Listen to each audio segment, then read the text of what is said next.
இதெல்லாம் கண்டிக்கணும். அதனாலதான் பெண்கள் வெளில போக முடியல.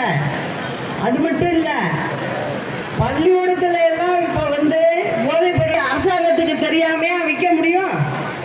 எப்படி விடுறீங்க நீங்க? உங்களுக்கு அதுல பங்கு இருக்கா? நான் கேட்கிற கேள்விக்கு நீங்க பதில் சொல்லணும். எப்படி இது இவ்வளவு நடமாட்டத்துல போகுது? எல்லா தாய்மார்களும் வயிற்றுல நெருப்ப கட்டிக்கிட்டு இருக்காங்க. பெண் பிள்ளையா இருந்தாலும் சரி, ஆண் பிள்ளையா இருந்தாலும் சரி. இதுக்கு என்ன காரணம்? போதை கலாச்சாரத்தை எங்க பார்த்தாலும் நீங்க சும்மா ரோட்ல போனா கூட வித்துக்கிட்டு போற அளவுக்கு ஆகி போச்சு. அதெல்லாம் இதுக்கெல்லாம் ஒரு முடிவு கட்டணும். நான் எப்படி வரணும் என்னங்கிறதுக்கெல்லாம் நான் பார்த்துக்கிறேன். அதெல்லாம் ஒண்ணுமே கவலைப்படாதீங்க. நீங்க மக்கள் என்னோட இருக்கீங்க.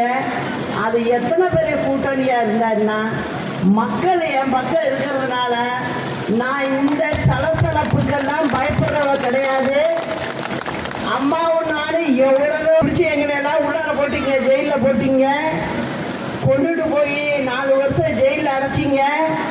அப்படிலாம் பயந்து போயிடுவேன்னு நினைச்சுக்கிட்டு பண்ண வேலை தான் இதெல்லாம். அதுக்கெல்லாம் பயப்படுற ஆளு நான் கிடையாது. அதனால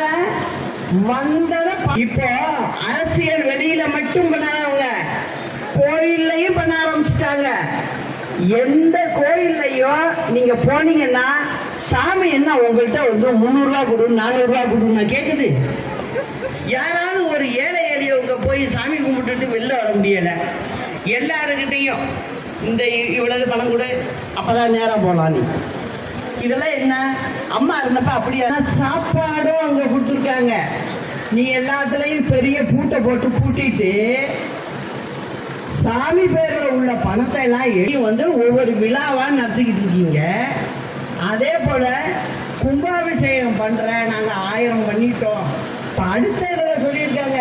என்ன சொல்லியிருக்காங்க தெரியுமா? 5000 பண்ணுவோம். கும்பாபிஷேகம் 5000 பண்ணுவோம். நாங்க பண்ணிடுறோங்கிறாங்க.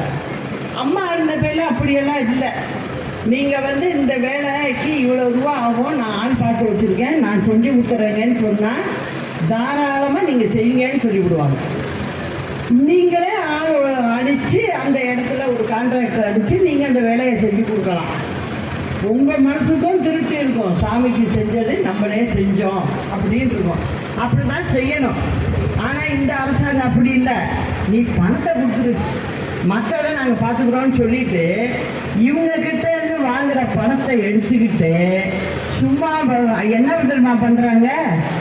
கவர்மெண்ட் கோயில் பணத்திலேருந்து அந்த வேலை செஞ்சதான் எடுத்துடுறாங்க.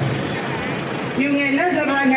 இவங்க அந்த செய்தியை நான் பார்த்துட்டு திருப்பி நான் வெற்றி பெற்றது நான் உங்களை நீங்க நல்லதை செய்யணும். ஒரு சாதாரண ஆட்களை நம்ம நான் இந்த மாதிரி தான் நான் செஞ்சுக்கிட்டு இருக்கேன்.